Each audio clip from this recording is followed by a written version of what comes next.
Soomaali ma jirto walaa Soomaalinimadii caadi u dhamaatay. Dadkii ku dayashada lahaay oo fanaaniinta ahay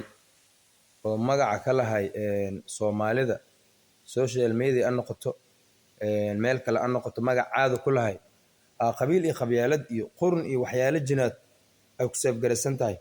ilka asoo kala duwan fanaan weyn oo Soomaaliyeed waxa la rabay ninka Mareykanka oo dabada cad iyo wiilkan Soomaaliga ina soo codeeyo wiilkan Soomaaliga qabiil walba inuu Soomaalinimada horta nugu weyn Soomaalinimada qofku nugu weyn qabiil walba laakiin ilka case iyo ninkan kale oo geeska ka taagan kan dhaxda ku jiro waa wari iska dhaaf iyo ninkan kale oo geeska taagan oo cadaftaha la dhahay labadooda waa laba nijaaso waa laba nijis waa laba shaydaan aniga ana Soomaali u jeedo qof Soomaali u jeedo ka waran dadkan ayagii isku dhiig ahay aan noocan u wada xifaaltamo ka waran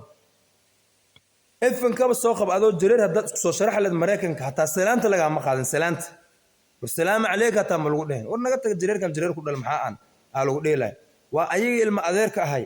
la rabay inay Soomaalinimo isku heliyaan la rabay inay dhiiga oo soo jiito la rabay macnaha inay iskaashadaan ninkii Soomaaliga ahay isku dhiiga ayaan isku dhaqanka ahayna waxay ka doorteen nin daba ku xaare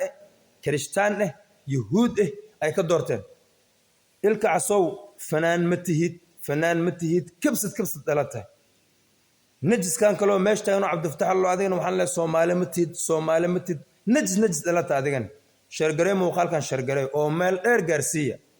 حسدني من الداية قفل بو السوقر Soomaali كر السوقر أنا Soomaali أنا هاي Soomaali لماذا نقول نمكن Soomaali لماذا يكونين أسيء أطالع لكن وحنا سوجينا وديق Soomaali يدوا أنا جريرن هاي لكن جريرن مديدوا جريرت Soomaali أنا هاي waxaan jeclahay qofka Soomaaliga mar walba in isguul gaaro horumar gaaro magaca Soomaaliya aan dhagay kuma maqlan jeclahay waayo hadin hadir aan Yurub tago mas Mareykanka tago mas Ingiriiska aan tago on do Soomaaliya nahay anigi Soomaaliya kala di lacala ul bila anigi Soomaaliya kala isku ulanahay mala dhaay kan alla reebo mala dhaay marka niyo waxaan dhiilaa qof walba Soomaalinimada kugu weynaatay ilka casow adiga najis dalaatahay aabaha was gaarsiin muuqorno horta muuqa wax ii shar gareey mal aniga جن الله بفرسابه مقالدة واحد كلا داود ملانيو